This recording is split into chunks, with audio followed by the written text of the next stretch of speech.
يا مساء الخير. بعد الفيديو اللي عملته عن محمد سامي من اسبوعين تقريبا كان في تفاعل كبير على الفيديو، وبعدين في بعض التعليقات كانت بتقول ان انتم مكبرين الموضوع يا جماعه، والموضوع مجرد ترفيه وتسليه ومش مستاهل ان انتم تعملوا كل النقد دوت على محمد سامي واعماله.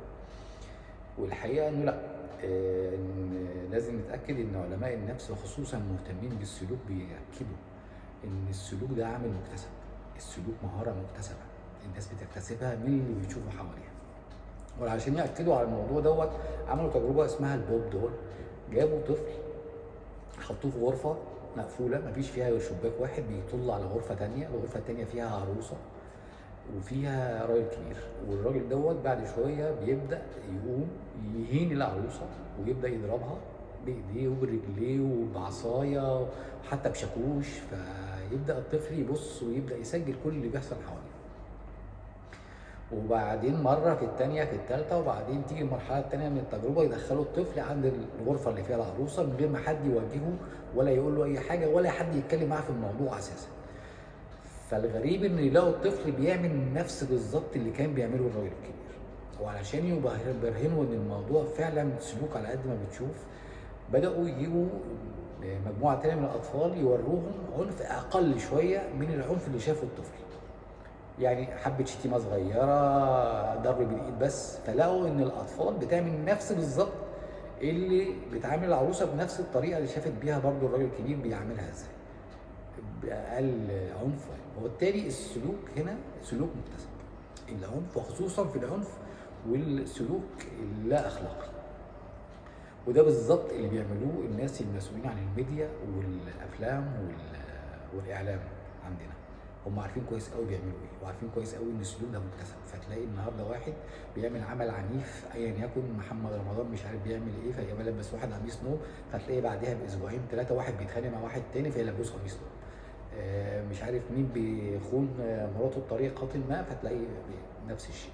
فالسلوك سلوك مكتسب، وهم عارفين كده كويس قوي وبيلعبوا على النوع ده. محمد سامي كمخرج، حتى كمخرج هو مش مخرج، مش مخرج عظيم زي الناس بتقول والناس اللي طلعت تحامي عنه، اطلاقا اطلاقا. لو تفتكروا ان من سنتين ثلاثه كده كان في مسلسل اسمه نسل الاغراب. نسل الاغراب كان بصرف النظر عن احمد السقا، لان احمد السقا انا بعتبره من انصاف الموهوبين، هو عمل نقله شويه في السينما والتصوير وده اللي نجحه شويه، انما ان هو كموهبه تمثيليه لا، هو نص موهوب. امير كرارة موهبته اعلى شويه من احمد السقا. امير كرارة كان جاي بالمسلسل لاختيار واحد ومحقق نجاح عظيم عظيم، محقق نجاح غير عادي في الاختيار واحد، والناس كلها ودور المنسي الله يرحمه والناس كلها مبهوره بيه. خدوا محمد سامي دخلوا نص الاغراب، عملوا مسخ، عملوا مسخ، يعني بوظ كل النجاح اللي عمله امير كرارة في الاختيار، بوظه له في نسل الاغراب. وبرضه مي عمر لازم كل الرجاله اللي في المسلسل تحبها وكل الستات اللي في المسلسل تغير منها. فيا جماعه ده راجل فاضي وراجل مخرب، هو بيخرب في عقول الناس. يعني انت عينيك ما بتشوفش في المجتمع ده كله غير الحاجات الوسخه، يعني انت عينيك ما بتجيبش غير الوساخه. في حاجات كتيره، في نماذج كتيره محترمه، وفي حتى النماذج السيئه حواليها نماذج كويسه. مش لان المسلسل كله يطلع كده، كله يطلع رقاصين وخونه وتجار مخدره. ايه يا عم، في مجتمع كده، في ناس كده. فالحقيقه هو قاصد يعمل كده، والقاصد بيعمل كده هو وجهات الانتاج اللي بتنتج له. انا ما بتكلمش طبعا عن حسن عسيري، حسن عسيري اهيف بكتير من اللي بيعمل كده. حسن عسيري لما شفته، حتى لما شفته في البناء اهيف، هو هايف، يعني اهيف من ان هو يبقى هو المسؤول عن الموضوع، انما الجهات اللي وراه اللي بتموله هي المسؤوله وهي اللي قاصده.